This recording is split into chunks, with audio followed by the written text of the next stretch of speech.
Many teams are interested in Kyle Busch heading into the 2023 season, and there was more tension between Kyle Larson and Chase Elliott after the NASCAR Cup Series race took place at Watkins, Glen. What's going on, guys? It's Daniel, and welcome back to our video. We got a lot of NASCAR stories and other motorsports stories discussed here today on the channel. Let's go ahead and just jump straight into those really quickly. We got one paint scheme to first take a look at, and it's Ryan Vargas's 2022 National Metering Services Incorporated scheme they're going to be seeing this upcoming weekend at Daytona International Speedway.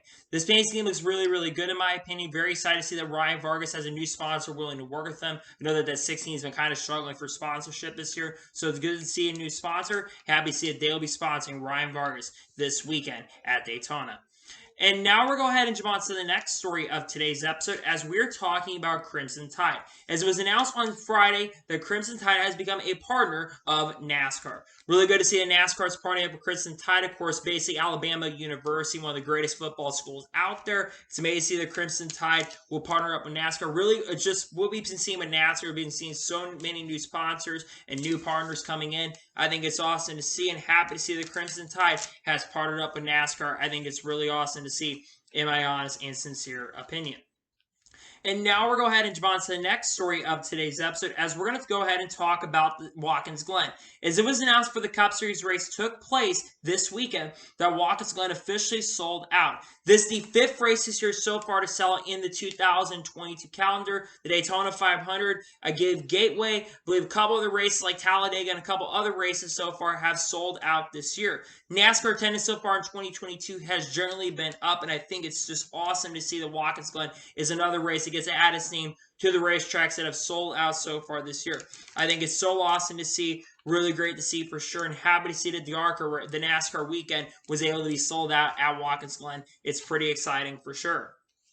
And now we're going to go ahead and jump on to the next story of today's episode as we're going to go and talk about Kyle Larson and AJ Allmendinger. Now, in both the NASCAR Xfinity Series and NASCAR Cup Series races, both of them end up finishing first and second. This is only the second time in NASCAR history since we started having multiple series in NASCAR back in 1982. This is only the second time in NASCAR history for this to happen. The last time this happened was in 2014 at Loudon, where Brad Keselowski won and Kyle Busch finished second. This is absolutely crazy to basically see the fact that both Kyle Larson and AJ Allmendinger finished first and second. Now, of course, in the Xfinity Series race, we'll talk about why they finished first and second because we got to talk about that incident later in this episode. We also then today, of course, after Larson got into Elliott, came down between those two finishing with Kyle Larson sweeping the weekend. It's also the first time since 2015 since we've had a driver sweep the weekend in Watkins Glen. The last driver to do that was Joey Logano. I think it's just so awesome and crazy to see that this is definitely happening for sure, and funny to see that this happened this weekend. Pretty crazy for sure. And now we're going to go ahead and jump on to the next story of today's episode as we're going to talk about Timmy Hill. As Timmy Hill is going to be back in the 13th for MBM Motorsports this weekend at Daytona. After finishing 14th of the NASCAR Xfinity Series race at Watkins Glen, he gets to have another opportunity race in the 13 car. This will be Timmy Hill's, I believe, 5th or 6th attempt in the 13 car. Of course, this car does not have a lot of owners points going into the event, so they're going to need a lot of owners points if they're going to want to have an opportunity to make the event. But I think Timmy Hill knows how to get it done. If he makes the race, I think it will be a threat to win. We all know that he finished actually in the top 5 in the NASCAR Xfinity Series race back in 2020 before the pandemic hit. So I think Timmy Hill, if he makes the field, he's someone to watch for. Don't count out Timmy Hill if he's able to make the field this weekend at Daytona. And now we're going to go ahead and jump on to the next story of today's episode as we're going to talk about the upcoming Martinsville Test. Now, this has been the test that's been planned for a very long time, but there's a major organizational test that's going to be taking place this Tuesday and this Wednesday. So when you're watching this will be happening tomorrow and Wednesday. The reason this test is happening is basically because we had major problems at Martinsville. So this big test is going to have a lot of big teams, including Hendrick Motorsports, Colleague Racing, Sewer House Racing. Every big team except, I believe, Live Fast, Front Row, and Rick Ware are all going to be there. We'll see basically 2 cars out on the racetrack, and we're going to see some mock races as well. It's unclear currently at the moment if they're going to stream this test, but this test is, like I said, very important because this is going to be able to fix the package at Martinsville. We had a horrendous race in Martinsville earlier this year with the cooler temperatures, and this is why they're doing this test to make sure they can fix the problems. hopefully whatever they do, whatever solutions they find, they can figure out and fix the racing at Martinsville, because like Mike said, the racing at Martinsville was absolutely horrendous, and hopefully whatever they do this test, they can figure out what's going on, because I think it's really important that they get the situation taken care of, and hopefully what they find at the test, they can get it figured out, in my honest opinion. And now we're going to go ahead and jump on to the next story of today's episode, as we're going to talk about the wreck that took place earlier today in the ARCA race. Now, if you watched the ARCA race, of course, this was going on at the Illinois State Fairgrounds, basically the Alan Croy 100. Coming to the end of the race, because basically the race actually got delayed, very similar to the Cup Series race, we saw a very scary accident between Bryce Hogberg and Buddy Kofoid. Now, Bryce Hogberg was multiple laps down and basically had stopped up on the front stretch of the track. Meanwhile, Buddy Kofoid is running second at a time, trying to get around his teammate Jesse Love for the potential win.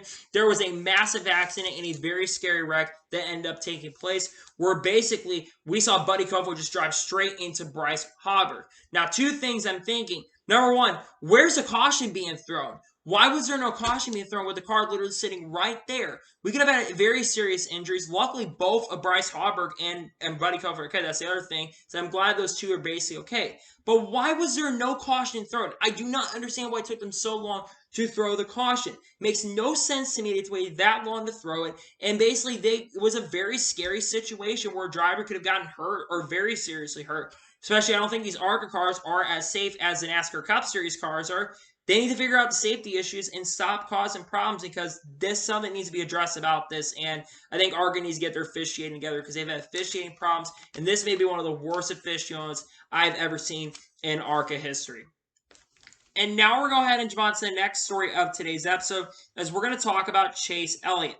As after winning, basically, he's not scoring any stage points, but also Ryan Blaney not scoring any stage points, it was officially announced that Chase Elliott was your 2020 regular season champion. Chase Elliott is going to receive 15 playoff points going into the playoffs, extra bonus playoff points, and we'll have more to add on, as he already has 25 playoff points. He'll have 40 playoff points going into the playoffs. We'll have a huge advantage over the rest of the field. Chase Elliott has been extremely consistent this year. He's had a lot of top 5s and a lot of top 10s. He currently is sitting tied with Kyle Larson and Ross Chastain on the most top 5s, and has also been very close to leading the most laps so far this season. Chase Elliott's well-deserving of these 15 playoff points. He's been so consistent, well-deserved, that I believe this is the quickest that someone has gone on to win the regular season championship. I believe this beat the previous from 2017, when Mark Truex Jr. won the regular season championship after winning a stage. So I think Chase Elliott deserves this, in my opinion. He's been extremely consistent, and I'm glad to see that Chase Elliott was able to win the regular season championship. Very well-deserved, and congratulations to him on that. And now we're going to go ahead and jump on to the next story of today's episode, as we're talking about Sammy Smith. And Sammy Smith revealed after the NASCAR Xfinity Series race that he's going to be driving the 18 for Joe Gibbs Racing this weekend at Daytona. Initially, Drew Dollar was actually supposed to drive the 18 car this weekend, but things have changed for this weekend as Sammy Smith is getting behind the wheel. Now, a lot of people are wondering why Sammy Smith's getting behind the wheel and not Drew Dollar. A lot of rumblings and rumors in the industry have basically stated that Drew Dollar has apparently considered that he may no longer be racing anymore. Now, there was a wild rumor going around that maybe he's going to go to the 9 car, which we're going to discuss later in this episode, but it sounds more than likely that Drew Dollar, as of now, probably is going to be done with racing. As for Sammy Smith, this is another race to get him prepared for experience, because it's more than likely probably going to happen that Sammy Smith is going to be running full-time in the NASCAR Xfinity Series next year with Joe Gibbs Racing. So I think it's so cool to see he gets another opportunity. I think this car will be as capable of winning on a super speedway as it is on other tracks. Sammy Smith had a very impressive run at Watkins Glen, and in my opinion, he absolutely deserves an opportunity to continue driving his car, and I think next year he's going to do well. But great to see Sammy Smith getting behind the wheel of the 18 car at Daytona. He's definitely going to be a threat to win for sure, in my opinion. And now we're going to go ahead and jump on to the next story of today's episode, as we're going to talk about Kaz Grawl. As Kaz Grawl, after the NASCAR Xfinity Series race, basically confirmed the rest of his 2020-22 schedule and the races he's going to run.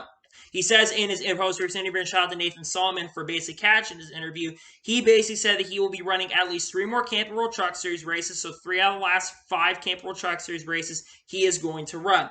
He's also hoping to do some more NASCAR Xfinity Series races as well, and is planning, if the Money Team can get their stuff together, he hopes to be running with them, but basically said that they need to get sponsorship taken care of before they run with them, and also says that he was hoping to do some Trans Am races, potentially at Watkins Glen, later this year as well. Kaz Grawl has done very, very solid. He had a really good run at Watkins Glen. Actually got a top 5, was in the top 10 the whole entire race. I want Kaz Grawl full-time in Xfinity. He deserves an opportunity at it. He has not been full-time in Xfinity Series in many, many years, and he really deserves his opportunity in a really good ride. And I think him drive for Big Machine Racing, I think he make that Big Machine Racing car really a really good organization. But regardless of where Kaz Grawl goes, if he goes full-time with the team, whether it's Young Motorsports or whatever team he goes with, I think Kaz is going to make that ride wherever he's at really, really strong. So I really hope Kaz Grawl does get that opportunity to race with another team. But we're just going to have to wait and see what happens. But hopefully, he will get a really good opportunity to race. And I hope he gets an opportunity to race full-time next year, as he definitely deserves an opportunity to race full-time. And now we're going to go ahead and jump on to the next story of today's episode, as we're going to talk about Danny Kaevia. As Danny Kaevia, before the race began today and yesterday, was being interviewed by the media about how many more races he is going to run. Danny Kaevia has already made 2 starts so far in the NASCAR Cup Series. He made it this past weekend at Watkins Glen, had some electrical issues, and made a start earlier this year at the Indy Road Course. He says that everything is going to basically be week to week with him driving this number 26 car for Haseman's Racing, and is unsure how many races he's going to run. I would think he's going to run the Roval. I just think he's going to run 1 or 2 more races this year. I think he may run some Xfinity Series. Who knows? But it's just been so cool to see Danny Kaevia racing in NASCAR. I know that his runs have not been fantastic or great, but just having that international presence in the sport not only attracts a lot of people from different countries to watch, but it just attracts a lot of different faces, like I said. And I think it's so cool that Danny Kaevia is racing in this series. He's a driver that absolutely deserves an opportunity to race. I'd love to see him full-time with Team Haysbert. If they give him a full-time opportunity in a second Team Haysbert's car, I think he'd do decent. Now, of course, he would have to sort out a situation with their electrical gremlins and electrical problems, but I think if there's any one team that guy can do it, I think if Danny Kaevia comes in, I think he'd do a really solid job. So I hope he gets an opportunity to race full-time next year, maybe with Team Haysbert, but we're just going to have to wait and see what happens. But I think there's a possibility it could happen, but we'll wait to see what happens in the future.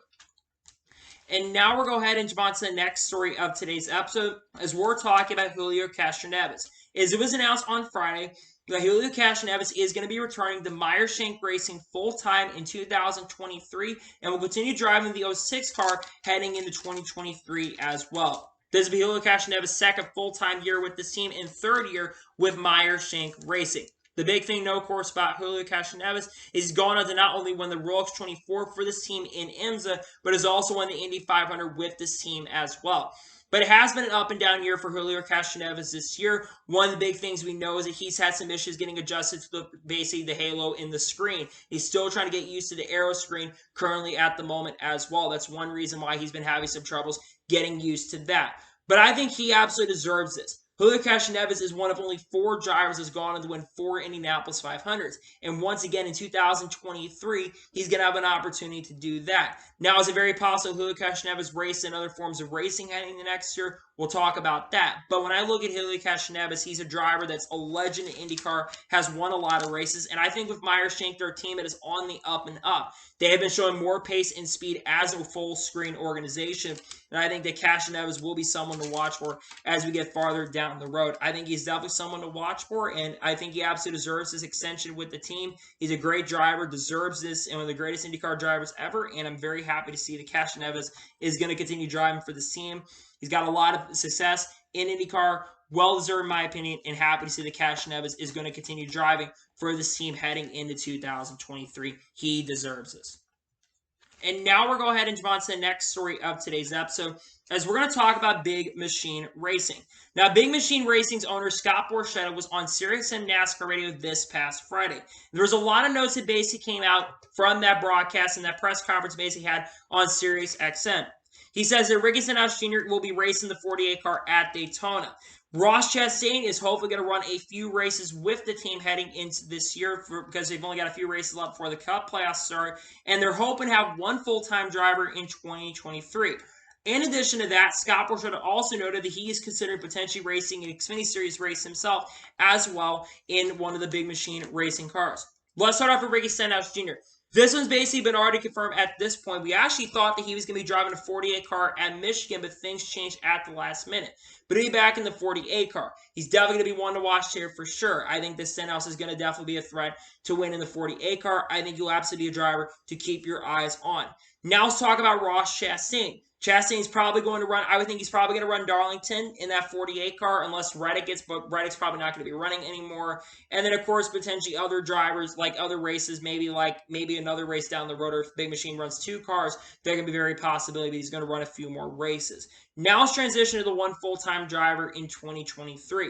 Who could be a potential candidate to get behind the wheel of the 48 car next year?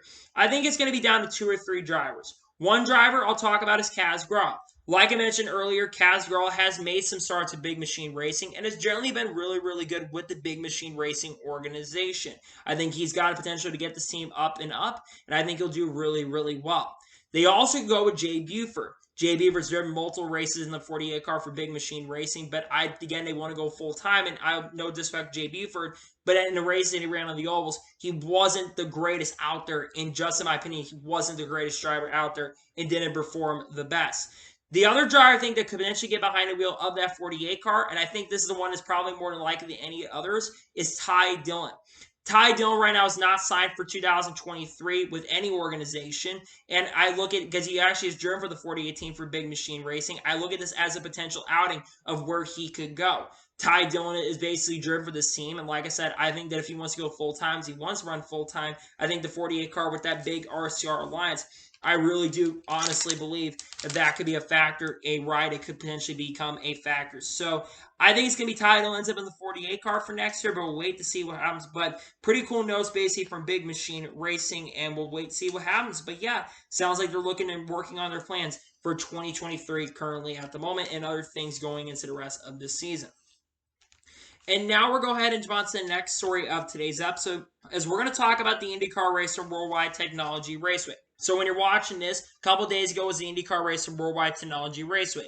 They actually had to move the start of the race up a little bit early, basically because of weather, and we got most of the race in. The first caution race did not come out until lap 145 for Jack Harvey, and the race is dominated by the Penske trio of Will Power, Scott McLaughlin, and Joseph Newgarden. Now, Joseph Newgarden actually ended up winning the IndyCar race, but it really came down to him and David Malukas for the overall victory. David Malukas, on fresher tires, really caught up to the 3 and got around Scott McLaughlin 2 or 3 laps to go, but did not have enough time to get up there and pass for the win.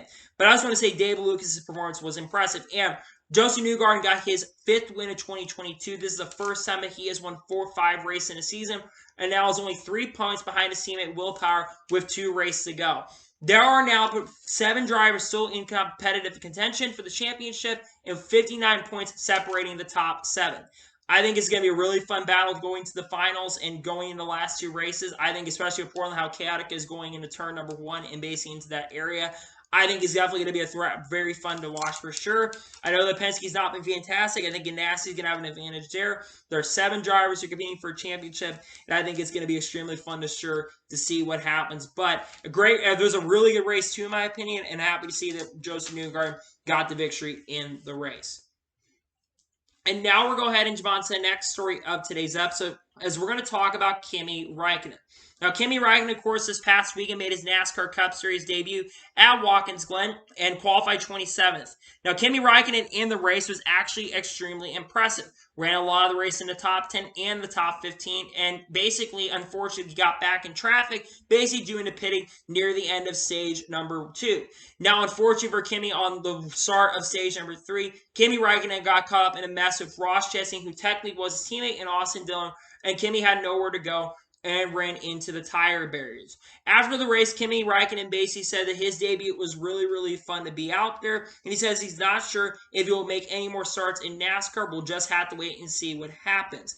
I want to see Kimi Räikkönen run race again, and I'll tell you why I want to see him run another race. Kimi Räikkönen had top 10 speeds in this race and was extremely impressive throughout a run. The more seat time he got, the more laps he completed, the better and better he got. And I thought there was potential maybe for a top 10 in his debut. It really wasn't his fault what unfortunately happened for Kimi. Like I said, Kimi was really, really good in this race and absolutely deserved a really strong finish. It's a shame he could not finish in his debut because, like I said, I think Kimi Räikkönen has potential to go out there and do a lot of good things in another race. Maybe full-time, who knows? But I would think going next year, we'll talk about Project 91 here really, really shortly. I would love to see Kimi Räikkönen make another start in NASCAR. He deserves another opportunity, and he did really good in my opinion. I think he did a very solid job in this race. Didn't get the finish he deserved, and I think you'll have so much media attention around him as well.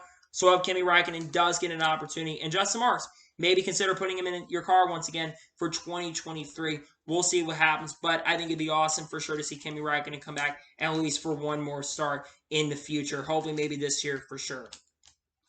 And now we're going to go ahead and jump on to the next story of today's episode, as we're going to talk about Ty Gibbs versus William Byron. Before we get into the big thing that happened today in the Cup Series race, in the NASCAR Xfinity Series race, we had a very similar incident to basically in the bus stop between Ty Gibbs and William Byron. Ty Gibbs and William Byron have pretty much dominated the NASCAR Xfinity Series race, but a caution came out for Ross Chastain with 5 laps to go, and it came down to a late race restart between Ty Gibbs and William Byron.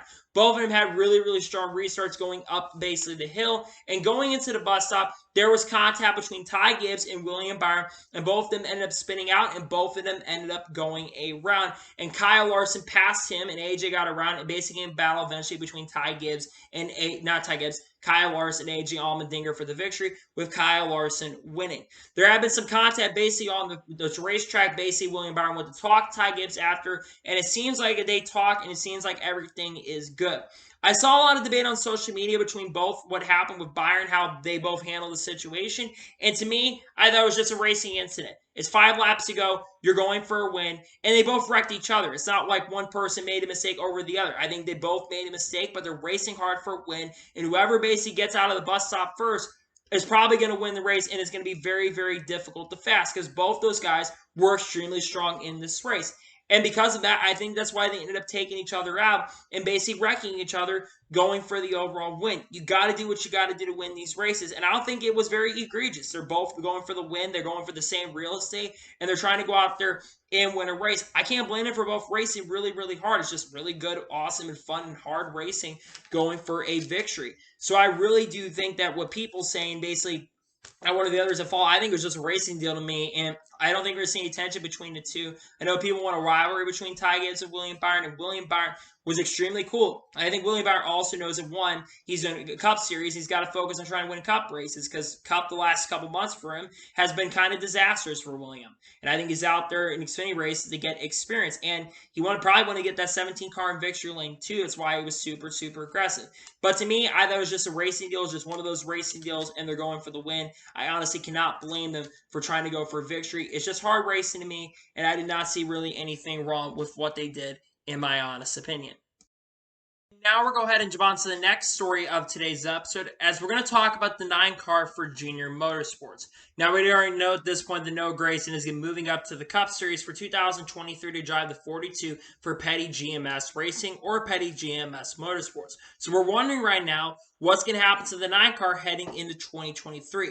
Well, Dale Jr. was speaking to the media after the Cup Series race, after basically the 88 car Xfinity Series race, after the 88 car won, and he says that he's deep in conversations for who's going to drive the 9 car heading into 2023, and they're very close to potentially announcing their plans for that car heading into 2023.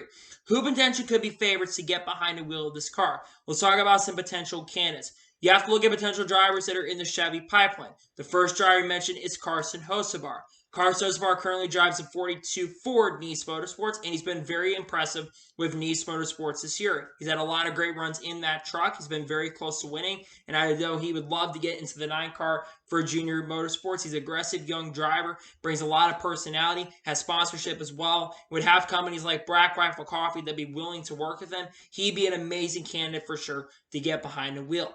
You also have to look at other drivers from other pipelines, drivers like John Hunter Nemechek, Zane Smith, Chandler Smith, who could potentially be other candidates to get behind the wheel. I honestly don't know who is going to get behind the wheel of this 9 car, but hopefully in the near future, we're going to find out who gets behind the wheel of the 9 car, because we all thought Drew Dollar was actually going to get behind the wheel of the 9 car, but then Ryan Williams, who designs the cars for Junior Motorsports, basically confirmed that basically it's not going to be Drew Dollar who's getting behind the wheel, but whoever does get behind the 9 car, they're going to have a really big shoes to fill to do what Noah Gragson did. Hopefully they can go out there and win a championship and win race as well. The other big question is Luke Lambert going to continue crew chief in that 9 car, or is Luke Lambert going to go up and work with Gragson in the NASCAR Cup Series? I think Luke Lambert probably could move back up the Cup. I think there's a very big possibility. So is it possible the guy who's working at Petty GMS could drop back down to Xfinity and work with Junior Motorsports? That's one thing to watch for as well. Regardless, so whoever ends up in the 9 car, they're going to be in a great car, but they're also going to have big shoes to fill going into the season. So wait to see what happens, but we're waiting on who will drive the 9 car for 2023, but it sounds like we're getting close to knowing who will get behind the 9 car heading into next season. And now we're going to go ahead and jump on to the next story of today's episode, as we're talking about Project 91. Now, Justin Marks was speaking to media in regards to how many races the Project 91 car is going to be planned to run in 2023. And according to multiple reports from people like Jennifer and Zach Serenalo, they basically revealed that they plan to run around 6 to 8 races heading into 2023. They have not announced who will get behind the wheel of the car heading into 2023, but I would for sure think Kimi would have an opportunity maybe once again to get behind the wheel. Who could be potential candidates to get behind the wheel? Let's talk about potential candidates. One candidate we've heard potentially getting behind the wheel of this car is Helio Castronevas. Helio Castronevas is supposed to potentially run the Daytona 500 after winning an SRX race. Donald Hawk, who used to be working SMI, he basically said that he would do his part to get in contact with teams to try to get him in a ride. So Helio Castronevas is being considered. The next driver I think that's absolutely been considered is Jimmie Johnson. Jimmie Johnson says he'd like to potentially run the double heading into 2023. Maybe run the Indy 500 with Chip Ganassi Racing once again, and then run with Trackhouse Racing, which Trackhouse bought up Chip Ganassi Racing. Jimmie Johnson also is very interested in running the Chicago Street Course race as well. So that could be another race that gets behind the wheel of that. Other drivers that potentially could be considered, the first one is Marcus Ericsson. And Marcus Ericsson earlier tonight basically threw out a tweet with Justin Marks in the Project 91 tag after basically seeing how Kimi did. Marcus Ericsson is basically throwing his name in the conversation. Now, this is not the first time we've heard Marcus Ericsson's name linked to the car. Marcus Ericsson has said that he's actually been interested after winning the Indy 500. He went on Series 7 NASCAR radio earlier this year after winning the Indy 500, and he said he'd definitely be down to running some NASCAR races and embracing all different types of motorsports as well, and has some experience in some other forms of racing outside of open wheel as well. Ran in the Rolex 24 earlier this year. I think he nearly won the race, if I'm not mistaken, one of the Chip Ganassi Racing organizations, but he was one of the drivers. Another driver mentioned his name is Jenson Button. Jenson Button, of course, has won an F1 championship, very similar to other drivers like Kimi Räikkönen. He's a driver I think would love to get behind the wheel of this car, and I think he's basically thrown his name in a conversation as well. I think at this point, all 4 of these drivers could get behind the wheel, and I think that's one thing to watch for along with other silly season topics is who's getting behind the wheel of this Project 91 car. I think a lot of drivers could be in conversation for that, but I think it'll be very fun to see who gets behind the wheel of the 91 car. But we've got 4 or 5 drivers who've confirmed their interest in the 91 car, and I think that number of listed and growing number of drivers is only going to continue to get larger and larger and larger as we get closer to the 2023, and also potentially drivers like Lewis Hamilton get behind the wheel of this car. We'll see what happens, but it's sounding more and more likely we'll hear more about who will get behind the wheel of the Project 91 car in the future, but it's cool to see they're working on the stuff for next year. And now we're going to go ahead and jump on to the next story of today's episode, as we're talking about Kaulig Racing. Now, Chris Rice, who was basically the president of Kaulig Racing, was on SiriusXM NASCAR radio earlier this week. And he basically said on SiriusXM NASCAR radio that he is close to announcing his 2023 plans, announcing the team's 2023 plans. They also talk about potential expansion to trucks, IMSA, and late models as well. And they're hoping to announce the plans for the team before the playoffs begin. Kaulig Racing, I believe, will continue to have 2 cars heading into 2023 in the NASCAR Cup Series. I would expect that Justin Haley is going to continue driving the 31 car. We do not know, though, what's going on with the 16 car heading into next year. One of the rumors that we've heard is that they're not sure right now if they're going to run 2 cars, basically with 2 full-time cars, or have 1 car that's like Justin Haley's and 1 for rotation of drivers. But it sounds like that they potentially are looking at maybe going ahead and having 2 full-time drivers, which we'll probably discuss about that later, a little bit later in this episode, with a potential driver who could get behind the wheel. The other part about this is the trucks, Xfinity, IMSA, and the late model teams. Kaulig has an Xfinity Series team and a Cup Series team, but this does not shock or surprise me. Kaulig Racing has been one of those teams that's been kind of bold and innovative. And for them to go to trucks, it makes a lot of sense. Maybe they could have a certain team owner that really could help them, but it would be cool to see that. Now going to IMSA. This is a big surprise to me. What would they consider doing in IMSA? Are they looking at potentially getting a Kaulig hypercar, perhaps? That is a very big possibility. But my kind of assumption when it comes to IMSA is I think they're looking at one of those GT cars to get involved. I think that Kaulig starting in GT and eventually working up to the top tier series, I think that would definitely make a lot of sense for sure. And then finally, of course, going over to late models. Makes a lot of sense. A lot of the drivers and team owners have late model teams. So it makes a lot of sense to go with late models. But let's also transition over to the NASCAR Xfinity Series when it comes to Kaulig. Kaulig Racing right now has 3 Xfinity Series full-time drivers.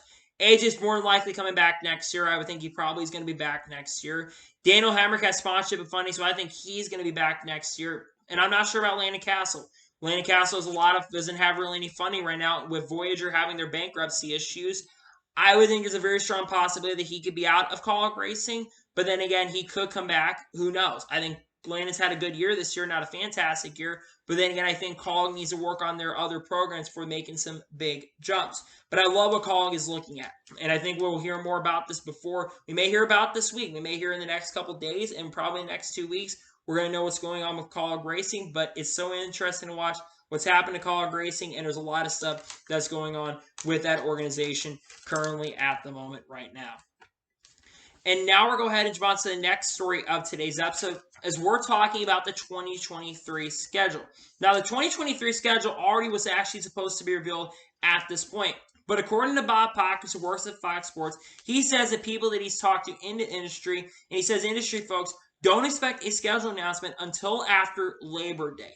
A couple of reasons being NASCAR is currently finalizing the schedule, and they also said that basically to focus on the playoffs, as of course the playoffs start in the next few weeks. They kind of want to focus on the playoff battle, with it being the final race of the regular season this weekend at Daytona, and also of course with the playoffs opening up at Darlington. So it's more than likely going to be around the September 6th to probably September 11th weekend is probably when they're looking to potentially reveal the schedule. Now, one of the things that I think potentially is going on, I'll talk about it, is what I think is holding up the schedule.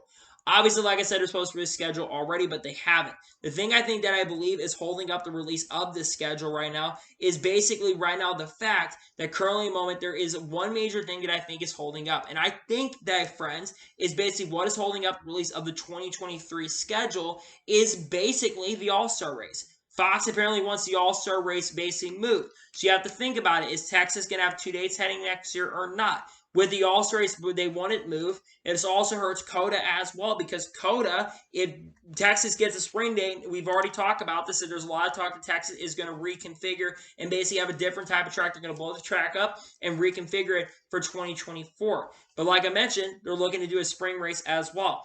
I think that what's going on in the Texas state right now is probably one of the big reasons why we're having issues with the 2023 schedule already being revealed. Again, I think it's going to be announced in the near future. I hope they can get it resolved, because, again, they're already supposed to have it out at this point. But, again, they're having issues getting it out. Hopefully, whatever's going on with the schedule does end up getting resolved, end up getting sorted out. I want to see the schedule resolved and released in the near future, and I hope we can have the schedule out. Maybe they somehow just move it up earlier and get it released this week, but again, it seems like more than likely they're not going to be revealing it this week, and I don't blame them. They want to get everything finalized and ready to go, and it's a very tough business, but hopefully they'll figure out what's going on with the 2023 schedule and get it revealed here really, really soon. And now we're going to go ahead and jump on to the next major story in today's episode, as we're talking about Aric Almirola. Now, on Friday earlier this weekend, it was actually basically revealed by Jim Utter from Motorsports.com that Aric Almirola basically was going to be announced that he would be returning to Stewart-Haas Racing in 2023 and continue driving the 10 car, and that announcement was going to be coming in the next few weeks. But it was really, really weird that basically Jim Utter was reporting this, and some of the other media members basically agreeing with Jim Utter. And then we didn't hear anything from Stewart-Haas Racing or Aric Almirola himself. Well, Aric Almirola basically came out to the media yesterday and basically said that it's currently not confirmed at the moment that he's going to be returning, has not officially made a decision yet if he's going to return to Stewart-Haas Racing or not heading into 2023. So it's right now not confirmed if he's going to be coming back or not to Stewart-Haas Racing. first thing, let's talk about, so what is going on here? I know a lot of you are probably wondering, why is he not confirmed yet? I think Jim Utter jumped the gun here just a little bit because I don't think Eric Almirola's made the decision, and I think it's not for clicks or nothing. I think he basically was told by multiple spokespeople and sources that have some sources, and we've heard from a lot of people. He's not the only one that's reported this. We've had people from Door Bumper Clear saying he's coming back. We've got other high-profile individuals that have said it. He's going to probably more than likely come back to the team. But he's basically saying that I've not made the official decision yet. And I think Almirola is still talking to his family. He's trying to basically get that situation taken care of and return. And I think one of the big things that's holding it up is he said he might look going back part-time, but he's not confirmed if he's coming back full-time or not. I think Eric Almirola, do I think he's going to return? Yes. I think it's very likely that he is going to return to the 10 car next year. But I think we jumped the gun on the announcement. We need to wait until we get official reports from the team themselves to basically get it. And then, of course, you have to have the driver basically saying the thing where basically said, I've confirmed that I'm officially back, and do the whole McLaren situation.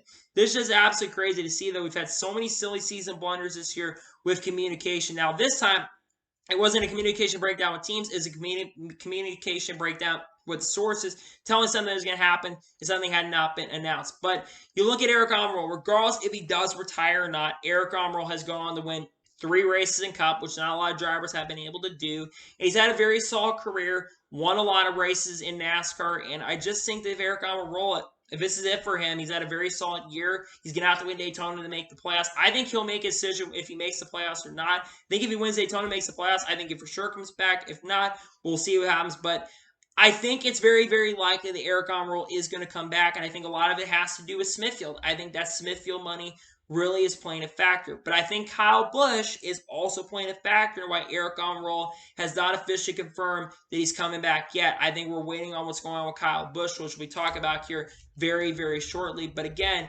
we're just going to have to wait and see what happens to Eric Almirola. We're waiting a few weeks to figure it out, but it sounds like more than likely that he'll be coming back, but we're waiting to see if he will come back or not heading into 2023. This is definitely one of the craziest stories for sure, because he said he's not going to be coming back, and we had reports he may be coming back, and now it's sounding more likely he's going to come back, but it's not been currently been confirmed at the moment, and we're still waiting on who will get in the 10 car, whereas Eric Almirola or maybe even Kyle Busch could get behind the wheel of the 10 car.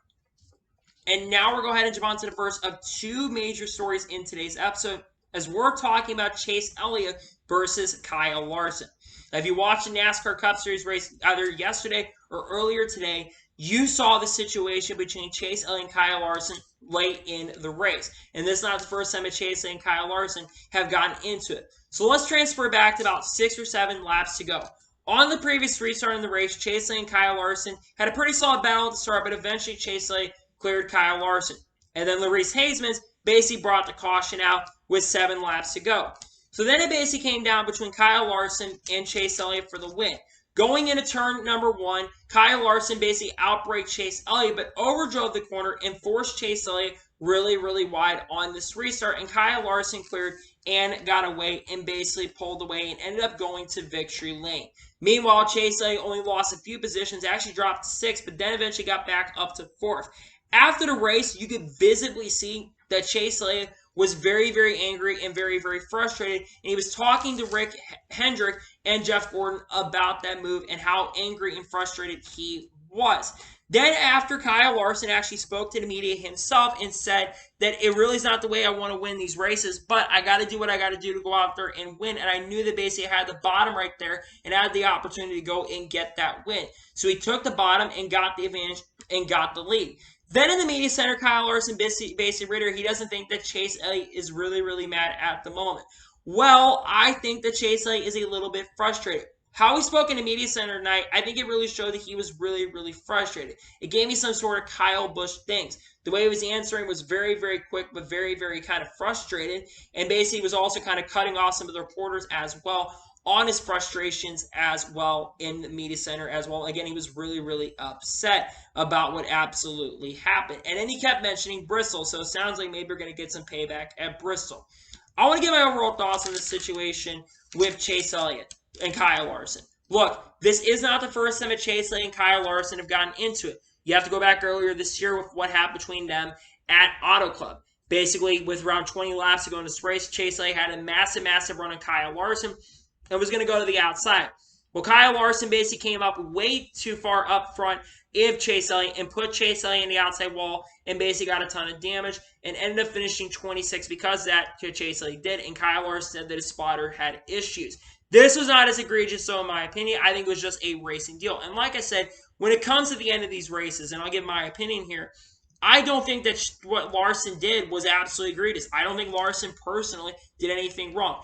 Did he force Chase Elliott wide? Yes, absolutely. I think he absolutely did force Chase Elliott absolutely wide. But, again, Chase Elliott should have chosen the bottom, and he didn't. Larson took advantage of what Chase decided to do. Chase made a mistake already by basically choosing the outside instead of choosing the inside. So Larson was already going to have advantage on the bottom and just got a really good run. And let's also not forget, they had AJ Allmendinger right behind him, basically pushing him to get there. So I don't understand why Chase Elliott fans are frustrated and upset. Plus, Chase Elliott fans already should be rejoicing as we've got an extra 15 playoff points. And for the record, my two favorite drivers are Chase Elliott and Kyle Larson. So I really don't have any fight in this. And they're my two favorite drivers. I don't really care if one of the other win. If they win, it's a good day for Hendrick Motorsports. And I just want Hendrick Motorsports to go out there and win races. But to me, it was just a racing deal. This is not like other greatest events. And I've seen people getting frustrated at this.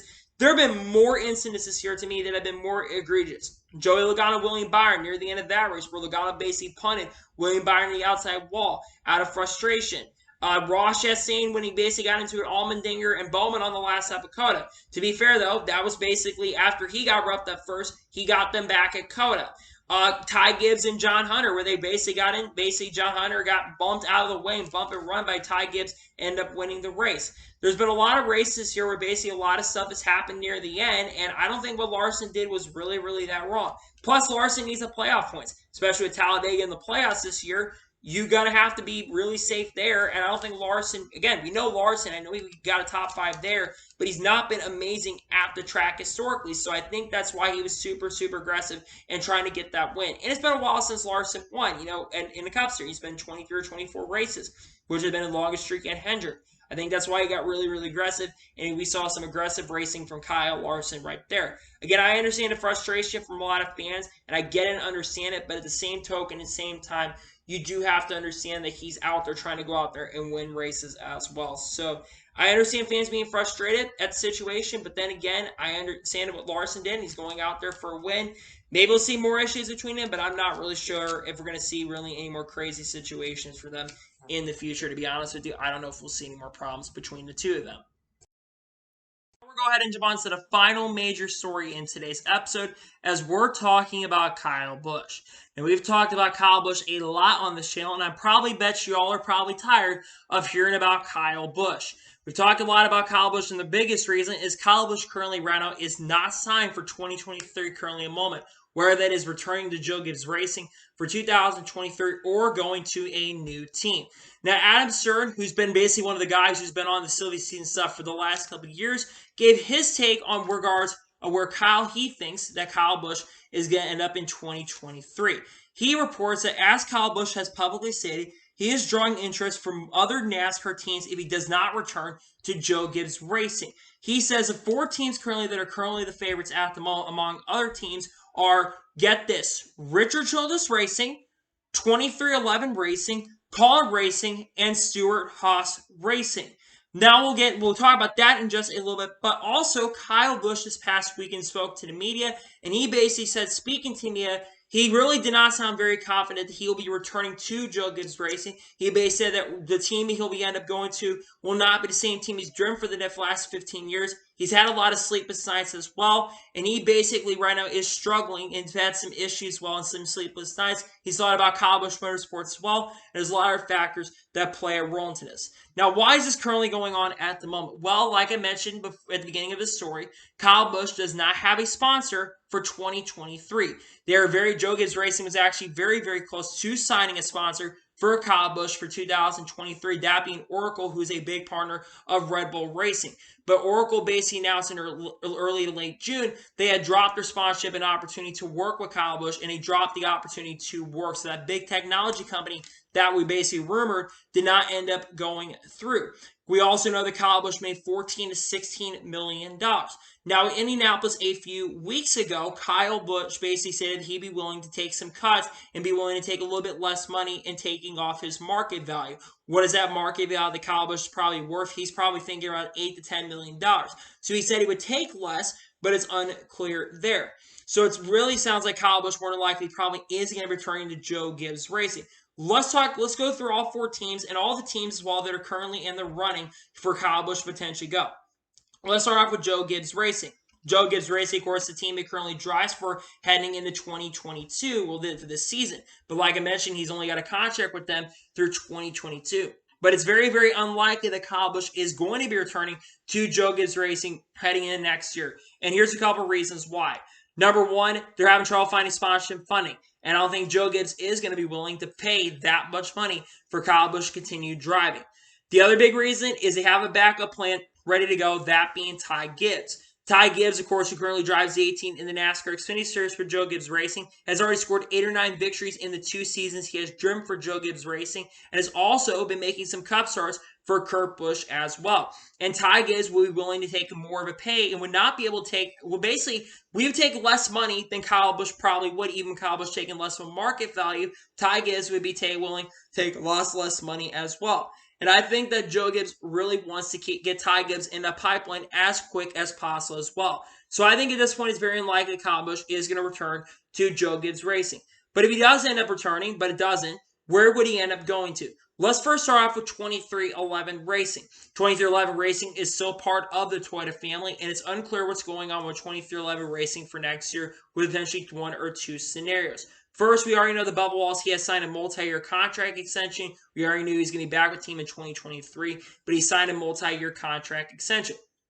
We do not know right now is if Kurt Busch will be back next year or not. Kurt Busch currently is still basically suffering concussion protocols, and Kurt Busch is out for the rest of the regular season. So this upcoming race that we have, he still right now is not sure if he'll be back for the playoffs or not. Now, he is locked into the playoffs respectively, but that means that Ryan Blaney, Mark Truex, and one of them will not make the playoffs, and Kurt Busch is guaranteed to make the playoffs at this point as well. Now, NASCAR would not get rid of the waiver because Kurt Busch has the win. But is Kurt Busch with these concussion issues going to fall out? And if so, would Kyle Busch come in? That is a very big possibility. I think it's a very strong possibility that Kyle Busch could come in and take over for Kurt Busch in 2023. And Toyota really does want to keep Kyle Busch in their stable and in that pipeline as well. So I do think it's very, very possible that we could see Kyle Busch go over to the 45 car early, maybe leave the team a little bit from Joe Gibbs Racing, go over to 2311, and that would also keep Kyle Busch's Toyota team around as well. So that's a very big possibility. The next team let's talk about is Stewart-Haas Racing. Now, we all kind of thought that this was completely off the table up until very, very recently. But we all thought this was off the table until like the last day or two. But then Eric Almirola basically said that he's not officially coming back. We all thought he was officially coming back, but it sounds like he's not confirmed it or not. We are expecting that Cole Custer could also potentially be returning to the 41 car next year. But we're not sure yet at this point if we're going to see Cole Custer drive the 41. We still don't know if Cole could still get his position changed. But it sounds like Cole Custer is in the 41. When I think of Kyle Busch and Stewart-Haas Racing, I think this would be the best opportunity for Kyle Busch to go to. Stewart-Haas Racing has won 2 of the last 3 races so far, and I think Kyle Busch would make Stewart-Haas Racing a much better organization as well. But another big reason why I do mention Stewart-Haas Racing is because of the Ford development situation. Ford right now has been really struggling to pick up Ford development problem. They don't have a lot of development in their system. Really right now, who do they got? They got the Grays of Taylor and Tanner, 2 very talented drivers. Tanner, of course, being an NHRA champion, and Taylor Gray has been winning races in ARCA and ARCA West and East. You have Hailie Deegan also in there, and she hasn't been too impressive this year. And then you have Sammy Smith, who's probably the best Ford development driver. If you bring Kyle Busch Motorsports over to Ford and get another Ford development team up there, you can bring a lot of your talent like Chandler Smith and John Hunter and bring them over and help Ford's development program as well. I think of all the teams when it comes to people who really need them, Kyle Busch is really needed right now by that team. But that's unclear, and we'll see if Almirola comes back. But this could be a favorite. But wait to see what happens. Next, let's talk about Richard Childress Racing. They were mentioned in the thing, and I was very shocked to see them because if I'm not mistaken, I still think Kyle Busch and Richard probably don't like each other after what happened in 2011. But is it very possible that we see a swap where Tyler Reddick goes over to Toyota a year early and Kyle Busch goes over to Richard Childress Racing? I think that's a very big possibility nowadays. I don't know if it would happen, but we already know that Richard is not happy with Tyler Reddick, and Kyle Busch would be a big pickup for Richard Childress Racing. But then again, I don't know if this will be the right move for the team. But then again, who knows at this point? And could they move Austin Hill up a year early? That's a team that has been in consideration. Next, let's talk about Kaulig Racing. Kaulig Racing is definitely one of the clear front-running favorites, potentially to pick up Kyle Busch. Kaulig Racing is a team that's been well known to make some really, really big moves. Kaulig currently has 2 full-time Cup Series teams, and like I mentioned earlier, they're very close to announcing their plans. And it sounds like there would be a team that could be interested in Kyle Busch. And Kaulig Racing is a team that is currently on the up and up right now. So I think if you would they would probably love to pick up Kyle Busch, and they would probably love to work with Kyle Busch, get a Truck Series team. And a lot of people ask, well, what about the Chevy team? Isn't GMS still working? There's some rumblings and rumors that GMS may shut their truck team down.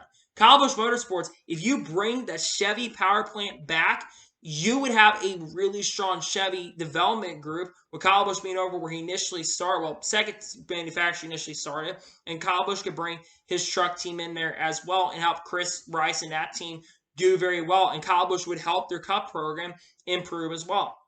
But let's talk about other teams that they mentioned in the tweet, but other teams that could be considerations.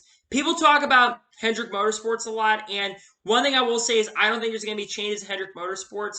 Now, there's some rumors that Alex Bowman could be out by 2024, but I've seen some people bringing rumblings and rumors that maybe Hendrick Motorsports could be an option. I don't see Hendrick being an option for Kyle Busch. I don't think that's going to be an option. I think that's very unlikely. The final team I think that could be a very big possibility, though, is Trackhouse Racing. Trackhouse team has not been mentioned, but Trackhouse could be a very big possibility. Is it possible Trackhouse can make a big enough move where they do get a third charter and make a move? They're a team to watch for when it comes to silly season and trying to pick up Kyle Busch.